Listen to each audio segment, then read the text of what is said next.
Aceh pernah punya sejarah kelam, puluhan tahun konflik. Belum selesai konflik, Aceh malah diberi cobaan bencana, tsunami dan gempa yang itu juga meluluh lantakkan hampir sebagian besar pesisir Aceh lah. Artinya banyak sekali musibah yang diterima oleh masyarakat Aceh.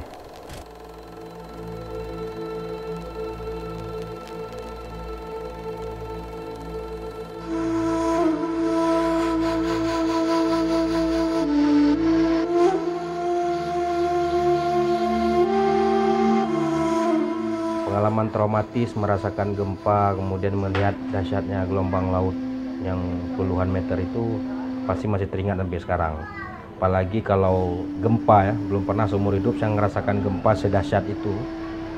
Malah ketika kejadian saya ingat persis, kami semua tuh membayangkan ataupun sudah berpikir ini kiamat rasanya.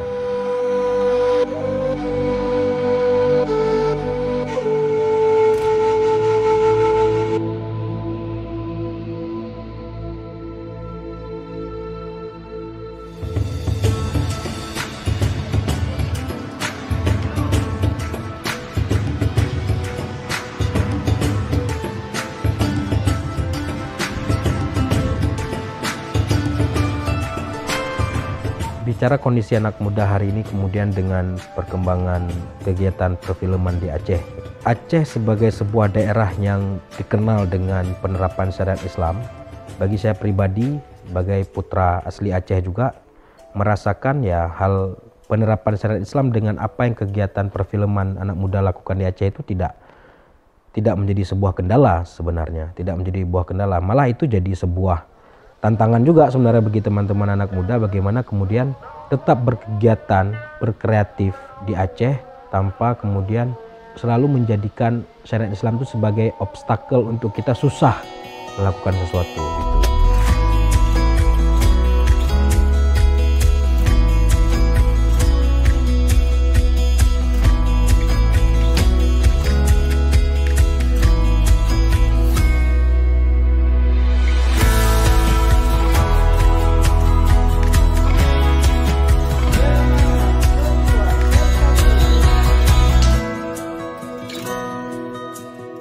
Kita ingin berbicara lewat film sebagai media gerakan ya. Selain film sebagai satu sisi seni ya, tapi di sisi lain juga bagaimana seni ini memberikan sumbangsi buat masyarakatnya dalam kehidupan sehari-hari. Saya juga percaya bahwa film pada akhirnya juga tidak menjadikan dirinya sebagai Tuhan untuk menyelamatkan sebuah problem ya, tapi ini jadi sebuah refleksi siapapun yang menonton ini.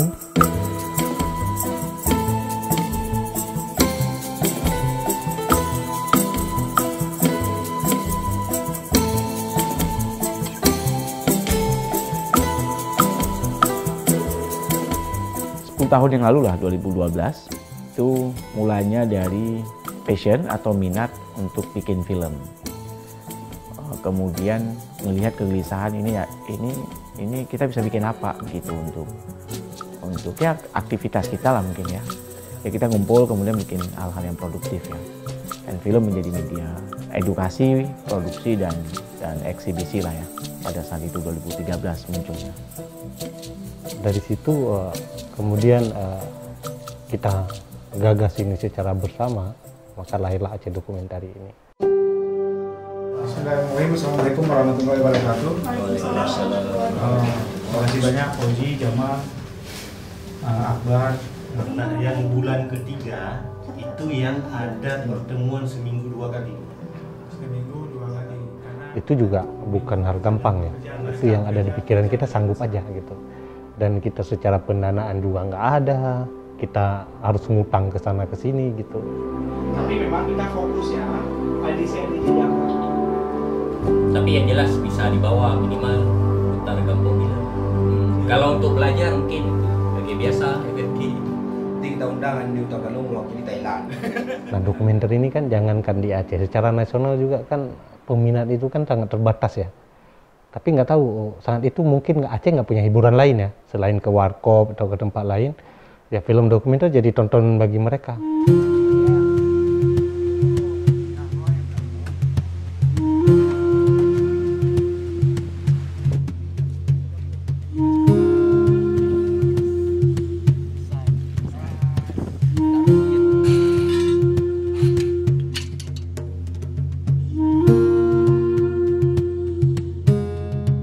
Yang pasti agenda reguler bagi Aceh Documentary itu yang pertama program Aceh Documentary Competition. Itu program kompetisi film dokumenter yang ditujukan untuk seluruh warga Aceh. Harus warga Aceh. Itu artinya dia harus berKTP Aceh.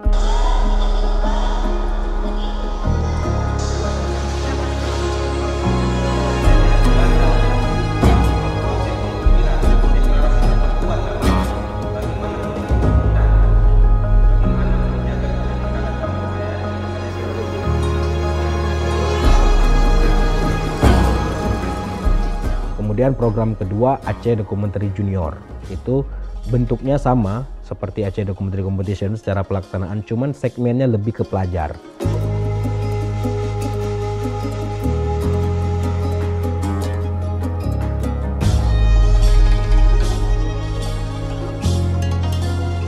Dan yang ketiga itu program Aceh Film Festival. Aceh Film Festival itu juga di dalamnya ada program Gampung Film, ada program screening ya seperti program festival film pada umumnya lah.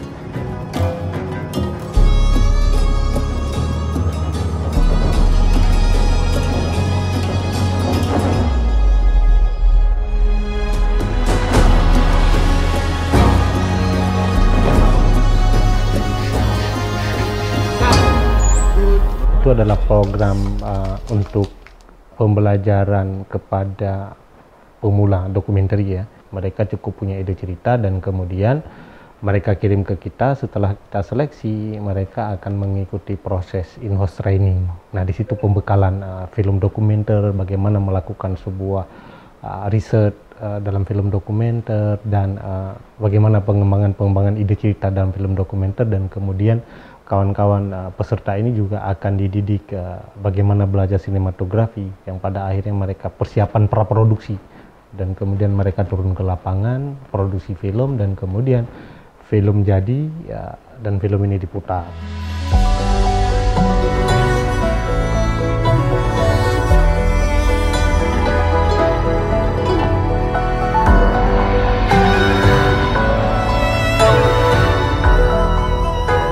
Karya-karya yang kita buat mungkin memang ada yang bisa dianggap itu menstimulus perubahan, tapi perubahan dan kondisi sosial di sebuah daerah itu kan selalu dinamis, tidak hanya seperti itu terus. Kondisi politik dan segala macam itu menjadi tantangan buat kita, bagaimana karya yang kita buat itu tetap bisa menstimulus perubahan selalu.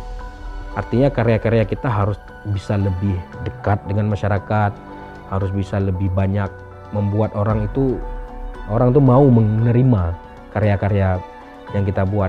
Nggak cuma karya, bahkan semua kegiatan kita di Aceh Documentary bisa diterima terus oleh masyarakat. Karena memang 80% aktivitas kita adalah sosial. Mengedukasi, given ke orang, mengkrit film, kemudian kita yang mencari pendanaan segala macam, terus teman-teman secara nilai jasa tidak dibayar, tapi investasi pikiran, waktu, itu kalau dikonversi nilai rupiah cukup besar untuk sebuah program gitu, sehingga lahirlah film-film yang mendiasporakan Aceh lah ya di beberapa festival di Indonesia khususnya, terutama yang dokumenter.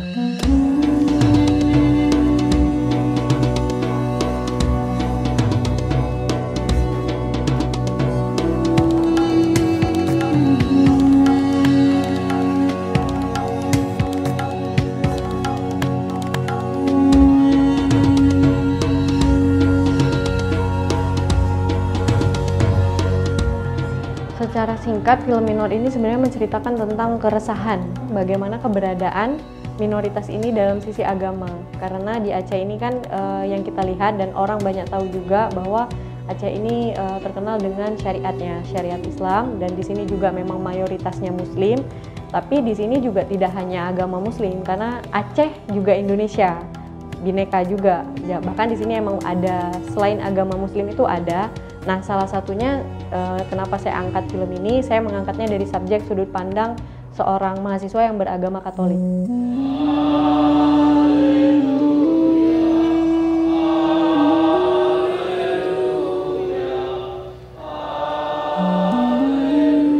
Saya non-muslim, jadi di Aceh ini kan apalagi kalau kita masuk ke pelosok daerah yang mungkin orang-orang di sana kita kita tidak tahu ya, mereka belum terbiasa menerima perbedaan itu, jadi harus berbaur gitu. Jadi sebenarnya bukan batasan di dalam secara teknis melakukan proyek suatu film, tapi di situ lebih ke bermasyarakat aja. Jadi tidak mengundang sesuatu yang akhirnya tidak kita inginkan gitu. Jadi mungkin saya kayak lebih berbaur, memakai jilbab gitu. Jadi lebih bermasyarakat aja sebenarnya. Cuman kalau untuk batasan secara produksi ataupun mekanisme teknis di ADC sendiri, mereka nggak ada ngomong Vena harus gini, Vena harus gitu, nggak ada.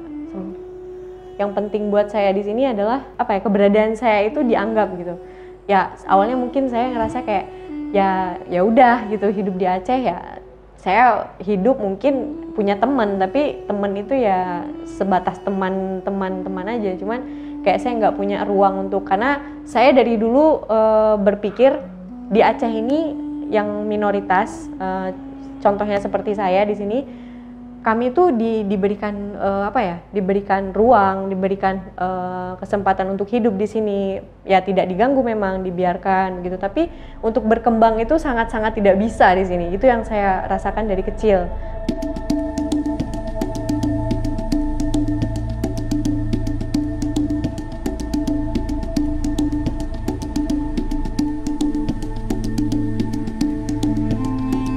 Nah, salah satu kesempatan saya berkembang itu ADOK. Nah, ADOK itu memberikan saya kesempatan dan pintu untuk saya berkembang. Jadi di situ saya merasa kayak saya diterima gitu. Saya diterima di sini, saya punya keluarga yang maksudnya di Aceh itu ada loh, seperti kami, seperti saya gitu ada. Jadi ini harus disuarakan gitu. Jadi itu yang membuat saya sedikit bukan sedikit sih sebenarnya, lebih merasa dianggap ada gitu. Dan ADOK juga memberi saya kesempatan untuk berkembang. Saya merasa berkembang di sini untuk segi, karena dari sini saya bisa ya walaupun dengan mengenal dunia film yang menurut saya singkat, yang saya sangat hargai kesempatan dan momennya adalah di mana itu akhirnya menjadi bagian dari saya juga, dan saya merasa ada gitu, merasa saya dihargain, posisi kami sebagai minoritas itu diakui di sini gitu.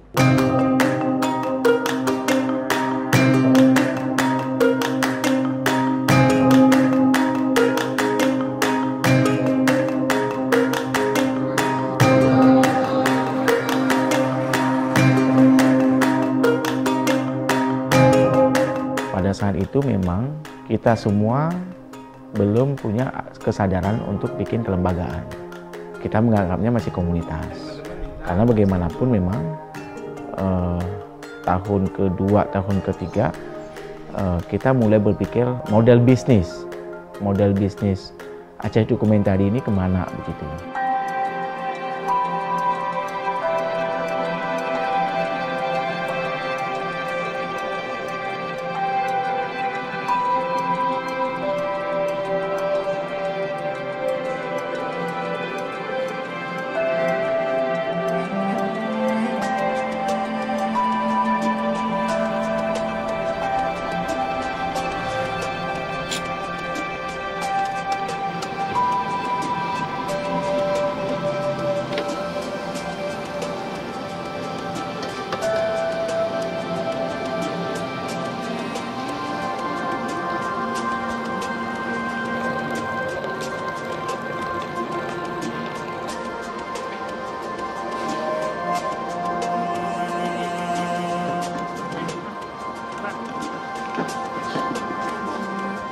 Ya sampai hari ini buktinya dengan Aceh Dokumentari, walaupun tidak ada ruang putar bioskop untuk memutarkan film, kita punya 1000 cara untuk kemudian film ini bisa ditayangkan dan ditonton oleh masyarakat Aceh gitu.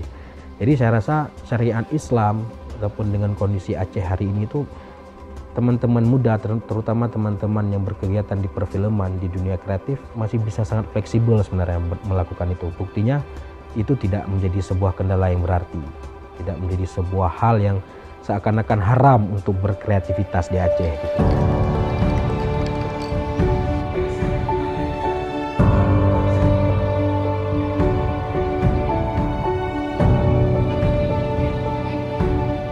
Karena di Aceh nggak ada bioskop, kita berpikir kayaknya Aceh butuh bioskop, atau bagaimana mau nonton film itu juga butuh kenyamanan, atau kita buat format bioskop lah. Makanya lahirlah AIG.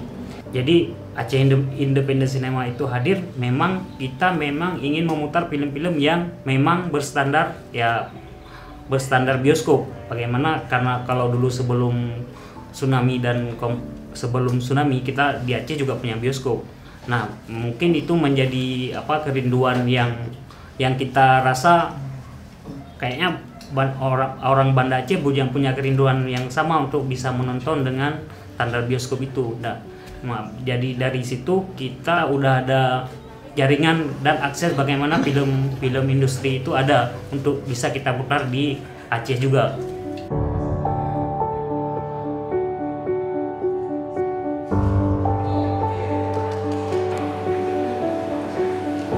Buktinya ketika kita mengawali untuk menginisiasi membuat Aceh Independent Cinema, kita meeting dan meyakinkan pemerintah bahwasannya kegiatan yang kita lakukan ini bukan seperti kegiatan bioskop yang stereotip berkembang di masyarakat tempat maksiat gitu. Jadi untuk menyiasati syariat Islam, kita melakukan pemisahan, bahkan sampai di dalam venue tempat duduknya pun kita pisah. Ada tempat duduk khusus perempuan dan tempat duduk khusus laki-laki, dan ada yang untuk keluarga.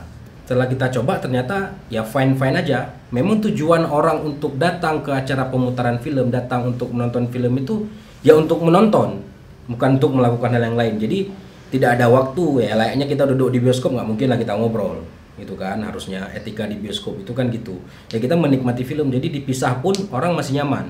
Bahkan di setiap sudut ruang pemutaran itu ada wilayatul hisbah ataupun polisi syariat yang mengawasi ya, yang mengawasi agar tidak ada terjadi pelanggaran syariat Islam gitu ya. Yang memang udah pasti tidak ada. Mereka sendiri pun akhirnya menyampaikan nggak ada. Mereka akhirnya ya nonton film juga. Bahkan mereka kita minta tolong bapak ibu yang duduk menjaga itu untuk mengawasi penonton, jangan ada yang merekam filmnya, memfoto, karena itu kan tidak boleh. Akhirnya malah mereka jadi petugas untuk itu gitu kan. Jadi bagi kita sangat optimis sebenarnya. Aceh butuh ruang putar seperti bioskop komersil, itu kita butuh.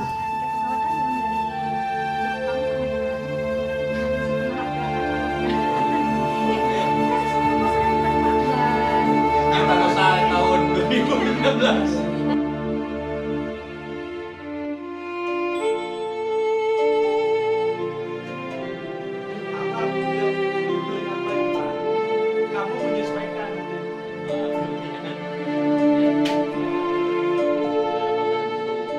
Definisi film bagi kami di pesantren itu ya mungkin karena kami tontonannya kan yang bisa diakses sinetron, film India melalui VCD, film Hollywood zaman-zaman itu. Terus ketika dengar kata-kata film ya definisi kita langsung ke sana. Terus ketika mengikuti proses akhirnya rupanya film yang disebut film itu bukan hanya film yang seperti yang tadi kita sebutkan, bahwa ada film dokumenter yang memang tidak ada hubungannya dengan acting, nggak ada artis dan sebagainya, tapi memang kehidupan nyata ya, yang akhirnya saya tahu itu disebut sebagai realita, gitu, memfilmkan realita.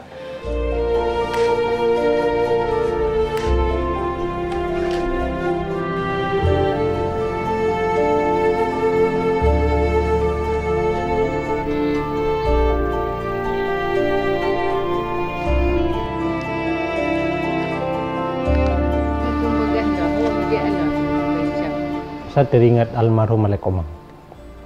Kata beliau, film ini adalah buku dan ini jendela.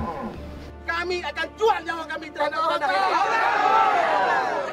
Dan anak-anak muda daripada lalai dan sibuk segala macam, saya rasa film ini adalah salah satu jalan keluar ya, dari kondisi yang sangat pesimis. Orang-orang tua di kampung itu bilang, sebelum kita mati, saat nyawa di ujung rambut, kita akan menonton film kita selama hidup.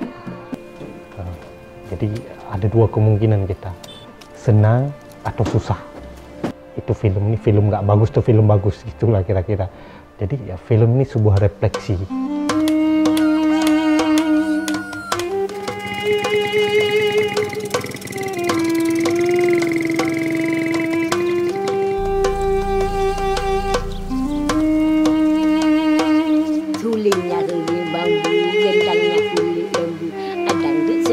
udah ngerasa ini berbeda. Memaknai perjalanan Aceh Documentary dari awal terbentuk sampai dengan hari ini bagi saya itu adalah perjalanan pulang.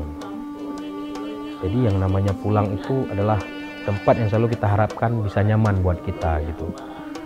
Segala macam dinamika yang terjadi di Aceh Documentary, ya buktinya semua teman-teman hari ini masih mau bertahan berkegiatan. Bagi saya pribadi juga masih mau berkegiatan di perfilman dan aktif di Aceh Documentary karena itu adalah tempat pulang. Tempat pulang yang mana adalah rumah bagi kita yang sudah lama berjalan tapi kita akan pulang. Jadi bagi saya itu adalah makna yang membuat saya hari ini masih terus tetap di situ karena itu tempat kami pulang, bukan tempat kami pergi. Itu kami mungkin bisa pergi kemanapun, kita bisa belajar dimanapun, tapi kita tetap akan pulang dan belajar di rumah kita.